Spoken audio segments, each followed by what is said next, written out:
Welcome to Why Is This Good, a podcast by the Naples Writers Workshop. I'm Christine and I'm here with John. Hey, John. Hello. All right, it's my turn, and I picked a story called Found Objects by Jennifer Egan. I found it because it was weirdly included in that PDF of another story that we read recently. Oh, that's right. Yeah. You were like, which story do you want to read this time? And I was like, oh, I didn't even know there was a second one. And because it was right there and I had already printed it, I read it and I liked it. And that is how we find ourselves here with this story. It's good. It's a good story. That's all you need.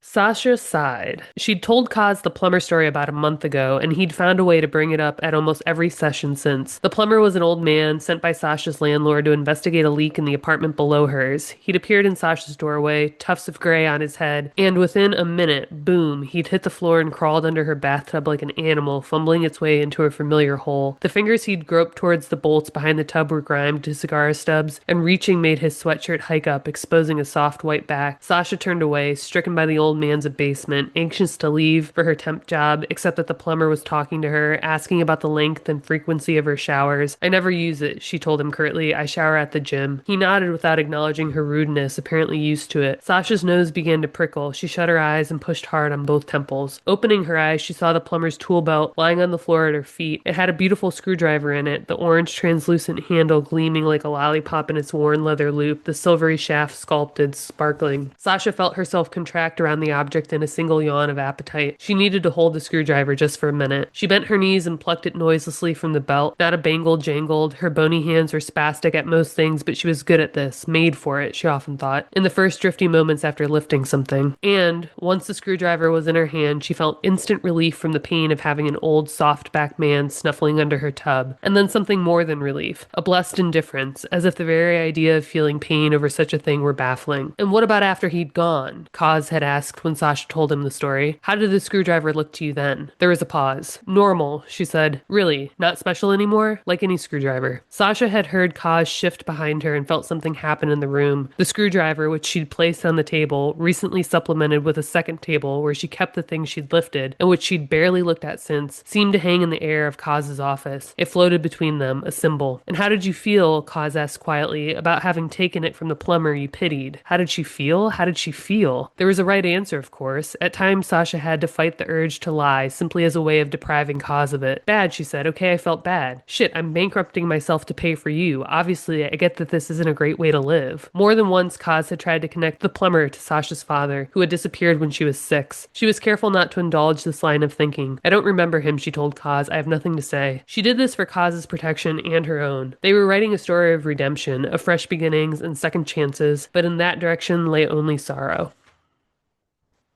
So like I said, I stumbled on this story, didn't have any expectations of it, but I really enjoyed it. It's just like a modern day, easy to understand story about a woman in New York who happens to be a kleptomaniac. And she's talking to her therapist about it. And in addition to this plumber scene, we're mostly hearing about a time when she was on a first date and she, for some reason, steals a wallet from a woman in the bathroom and then returns it and feels really weird about it and is dealing with this stranger of a man that she's on a date with and watching him interpret the theft and just feeling all kind of ways about it. I was just so interested in the plot itself, just kind of being in the head of a woman that does this and how she does and doesn't understand what's enjoyable about it, you know? Like in the scene that we just read, she's like, I specifically want to pick up this screwdriver. It looks really cool. I must have it. And then like she points out that there's like something about the tension of being in the room with the plumber that is eased when she actually takes it, right? It's like this like mounting tension and then it's like a release when she finally does it, does the thing, takes it. And as soon as he's gone, you know, she's like, ah, why did I do that? But it's too late. And so she might as well just put it on this table of items. And then it's not as pretty anymore. no, yeah, it's lost all of its charm. And she can't really explain it after the fact, but there's still like these talismans that she like holds on to. She's like a serial killer keeping hair in wallets, you know? Yeah, and then when the guy comes in and he's like, "What is all this?" She's like, "Let's have sex to distract him from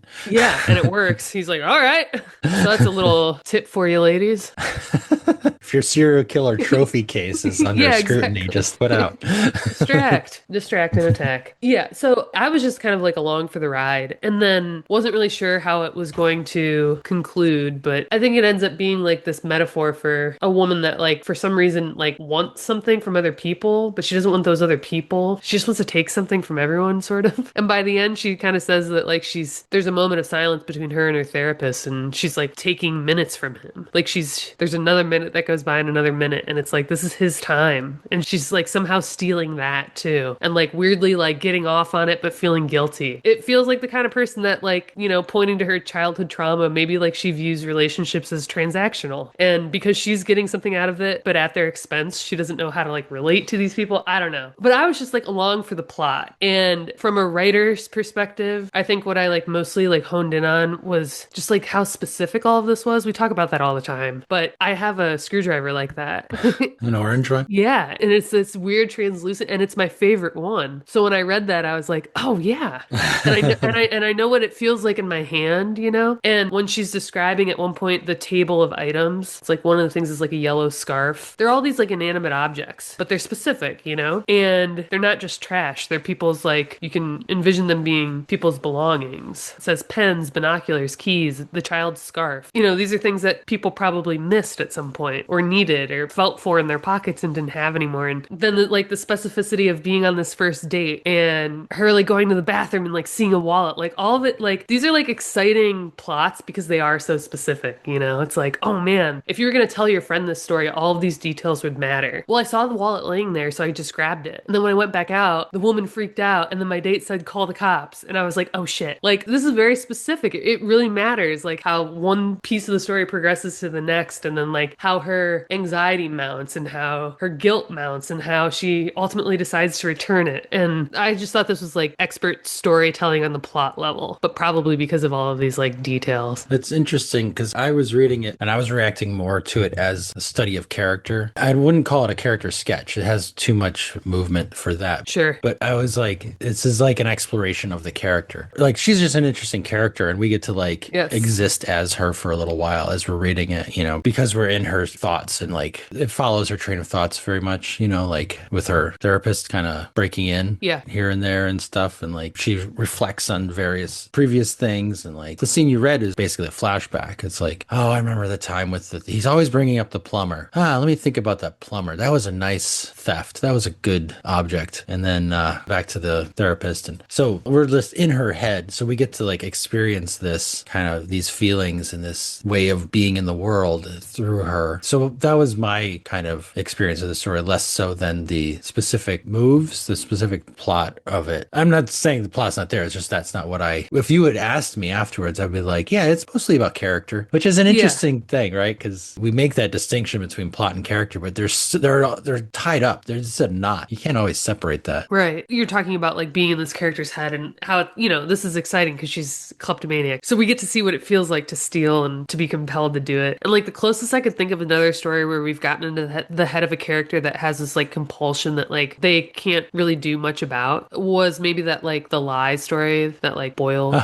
Yeah, I guess we were in his head, weren't we? We at least were like sympathetic to him. He was the main character. We were trying to understand him. And even he didn't understand it, He just keeps lying and lying and lying. I'm trying to think of other versions of this. There was that story, that Joyce Carol Oates story, Zombie, about the Jeffrey Dahmer thing. And we were in his head, but in the middle of that, our feelings were not with him. Our feelings were with his victim, right? Yeah, right. So it's not always about being in the head of. You identify with the character not merely because the prose puts you in their point of view. You identify with for other reasons as well. But here in this story, it's married together. You identify with the point of view for not merely point of view reasons, but in addition, you can relate to it in certain ways. Right. It's not monstrous, right? She's not being depicted as like a psychopath the way Jeffrey Dahmer was, so that you can stay in her perspective and still sympathize with her, empathize with her. And it's also like you said, we want to understand her, but the victims in this story are still sympathetic. Yes. Yeah. Like that woman. We can still identify. Yeah. She's like, I have a flight tomorrow. Like, I need my license. Like, where's my wallet? She's freaking out. That would be me. And part of why we feel bad for her is because Sasha feels bad for her. So we feel that as well. So that helps us connect with Sasha and with her victim at the same time. It's interesting too, because after that, Sasha gives the wallet back to the woman in the bathroom privately. And her date thinks that They her just date found it. wonders after the fact, like whether or not this woman did it all for show. And he Yeah. makes sort of a comment about like, he's new to New York and he's realizing people are not what they seem and, oh, big city, like everyone's evil and you got to watch yourself. And he doesn't realize he's in the presence of another one of those people. So Sasha's guilt is compounded by that too, the idea that she moves through the world being perceived one way and is really like this other way. So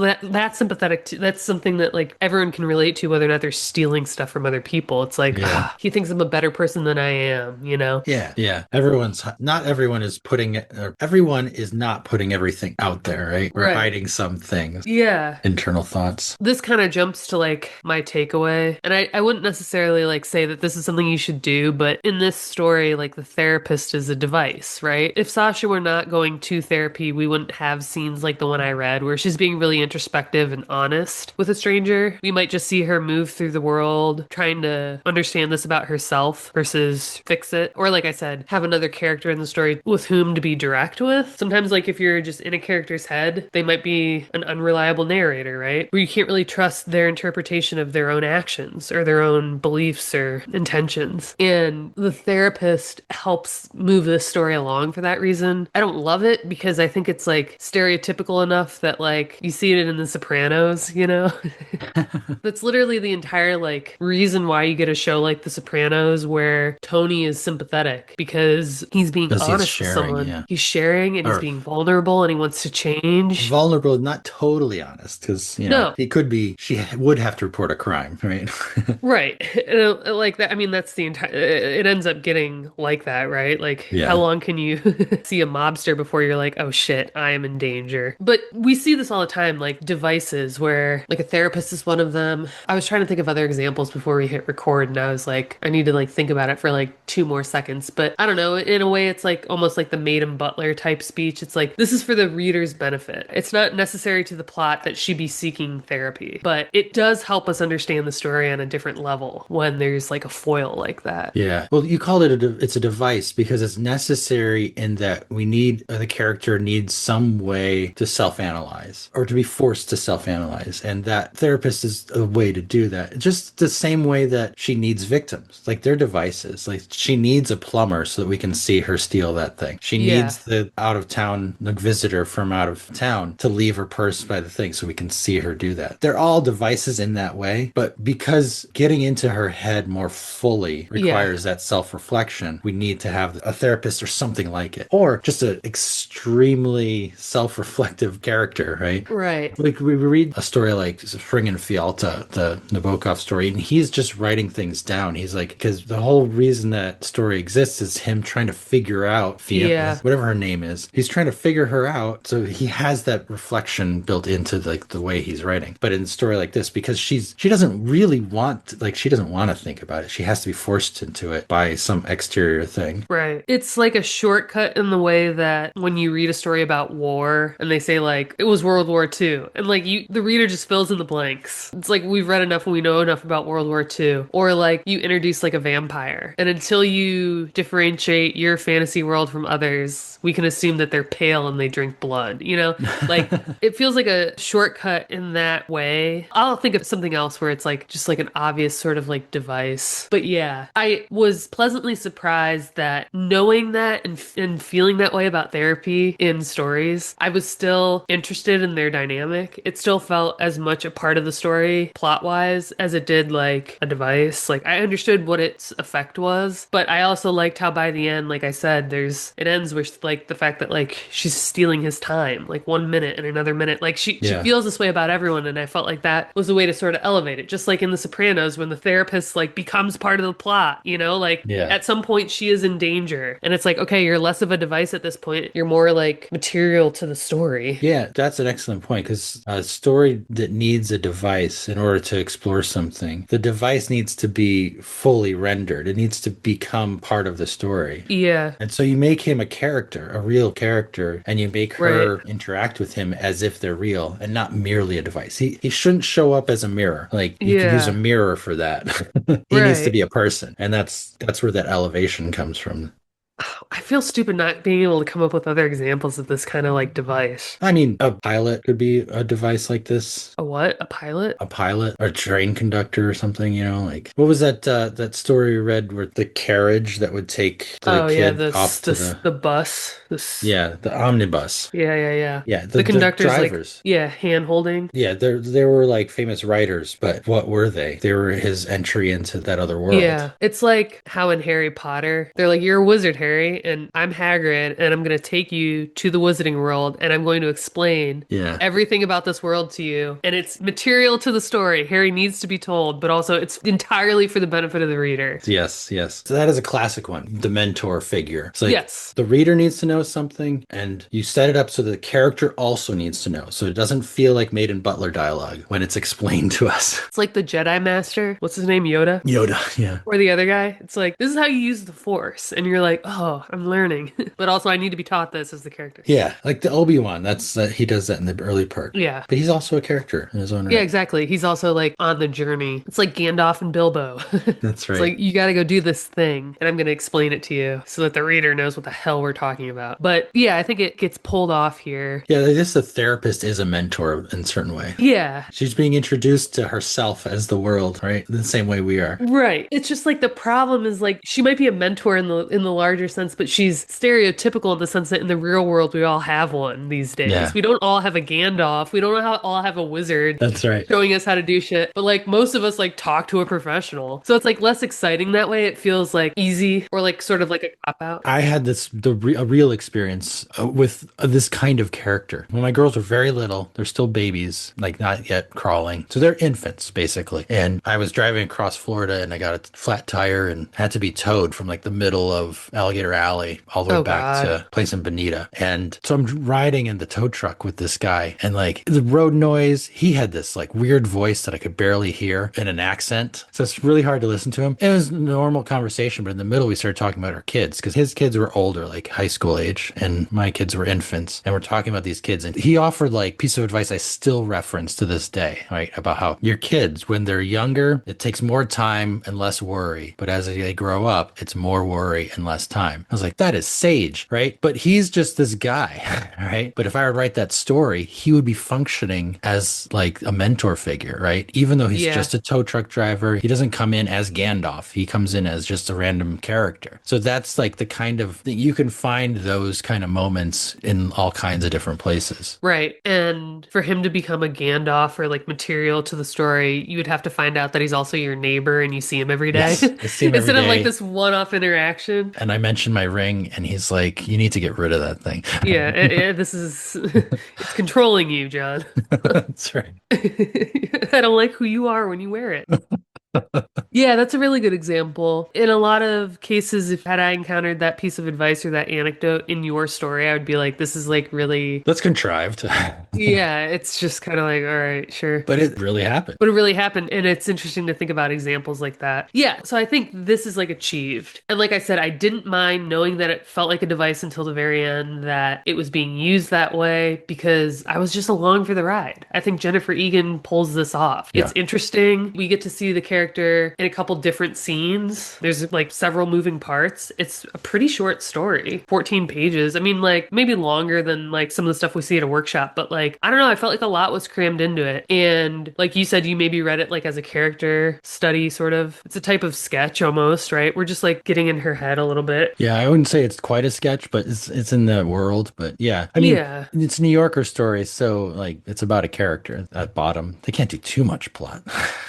Right. And yet I felt like this is one where I would recall the plot. Yeah. The same way you would recall the plot from The Lie. We know that the Yes. lies compounds and becomes a lie about the life or death of his child. That's so specific. It's so necessary to the character. You have to understand like how bad the sin is, you know? Yeah. What's your takeaway? My takeaway is it's kind of related to the therapist thing. Actually, isn't the first paragraph when he's first introduced? I was like, that is an interesting way she introduced this thing. thing. First of all, the first sentence, it began the usual way, right? Is an Sure. interesting way to start the story, right? So then we're in this scene of being in the bathroom, and most of the story follows from that scene. Most of the story is she's in the bathroom, she steals this thing, she goes back to her date, they deal with the woman, I lost my wallet, then they go back to her apartment. It's like this linear kind of thing. But woven into that is the therapist, right? As if she's like recalling it. So at the end of that paragraph, she's like, oh, I should mention this last line, the last sentence in that is like, that wish only camouflaged the deeper feeling that Sasha always had. That fat, tender wallet offering itself to her hand. It seemed so dull, so life as usual just to leave it there rather than seize the moment, accept the challenge, take the leap, fly the coop, throw caution to the wind, live dangerously. I get it, Kaz, her therapist said, and take the fucking thing. And then the next paragraph, quote, you mean steal it.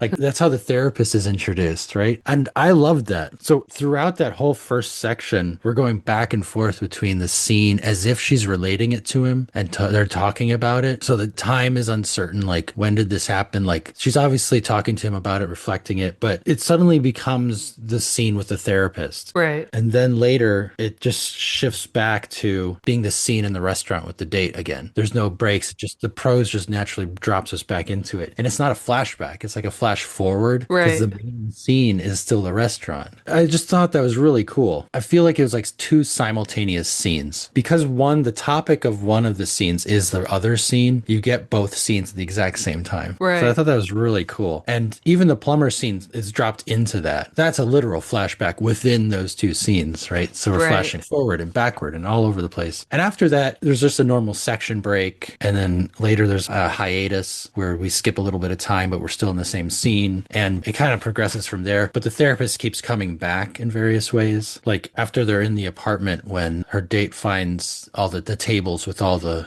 stolen items on them, the therapist breaks in. And how did you feel standing with Alex in front of all those things you'd stolen? Kaz asked. And then we're right back into the scene again, like as if that's the answer. It's interesting because you can imagine she's telling him all this. She's just explaining what happened. And so we're like reliving it as she's reliving it, which is part of how we're connecting with her, why we're connecting with her. Right. And because the therapist is the device that allows her to reflect on it, she's also the device that allows us to experience it with her. And this is how it's being accomplished, basically. So my takeaway is basically like how to weave scenes together like that, how to like bring time periods and like focus on one thing, but also Right. be in simultaneous places. Yeah, maybe that's why this is, like I said earlier, there's a lot crammed into what feels like a short story, and it's because a therapist as a device lets you do these flashbacks in a really natural way. Yeah. We talk a lot about that actually. Like I distinctly remember talking about that like in the workshop where people were like, "When can you do a flashback?" And you can do it whenever, but like, and I don't really love a lot of the ways that people do it. But like in a movie, like it'd be like a character like touching something and being like, "Oh, this scarf." And then, they everything cross dissolves and then they're thinking about their dead wife, like that. Yeah, that's clunky and it's like, He saw the scarf hanging in the closet and he remembered that day she was wearing it at the beach. yeah, it's like contrived in the same way your example is, where it's like, okay, we get it. But this is like you said, it's like a natural way and it acts as a device that way, but it makes sense. It's like an unusual way, I feel like too. You don't always see it like this, but we fall into it so easily. Just the way she wrote it, it's easy to follow. We know exactly where we are every step along the way. There's no confusion about Right. what's happening, which I think is part of it. Like the way you get clunky is because you want to make sure that your audience is following you there. So you're like, I Yeah. have to put the scarf in this scene so that I can get to this other scene with the scarf and the reader knows what's happening. Not necessarily realizing you don't always have to do that. We are following a character's thoughts or impressions, feelings, experience of a place. And as long as we're following their experience, give us their experience as they, as a character, transition into thinking about something else. Yeah, that's a good way to put it is like you're maybe being like too direct, like you're not giving your reader enough credit when it's that overt. Yeah. Yeah. And the scarf thing could work in certain places, and great writers have done stuff like that. It's not a terrible way to do it. It's just it can feel clunky. It can feel just kind of like as a reader being like, all right, like I know where this is going. Yeah. I don't love feeling that way when I'm reading anything. I don't like to like necessarily know. That's why I enjoyed this story. It was like you said, Yeah. it began the usual way. Oh my God, she's stealing a wallet. Like we don't usually read characters like this. That's right. That's the usual way. Yeah, this is interesting. I have to point out at the beginning here, I was wondering if this was some like alternate, like near future dystopian dystopian thing because she's thinking, I live in a city where people will steal the hair off your head if you give them half a chance. And you're like, oh shit. It's like, what kind of world is she living in? Yeah. What city is she in? Yeah. People Yeah. stealing hair? What's going on? Yeah. But that was momentary. That was kind of like, you're getting your footing. That's just Yeah. her kind of like feeling about things. It's not necessarily a true description of. Right. Yeah. Yeah. I enjoyed this one a lot. Yeah, it was very good. I feel like I know other things by Jennifer Egan. I at least like know her name. That name is so familiar. Yeah. I don't know. I'm She sure we won the know Pulitzer apparently for the book that was spawned by this story, right? Yeah, I remember reading that. This is like, it ends up being like part of something, and I was like, oh, I should probably buy the book. Well, thanks, guys. If you enjoyed this episode, consider joining our Patreon. Your support helps us keep the show running. Find out more at patreon.com/whyisthisgoodpodcast. And for industry news, writing tips, and great short fiction, join our Facebook group at facebook.com/groups/Naples Writers Workshop. You can also subscribe to our monthly newsletter at napleswritersworkshop.com.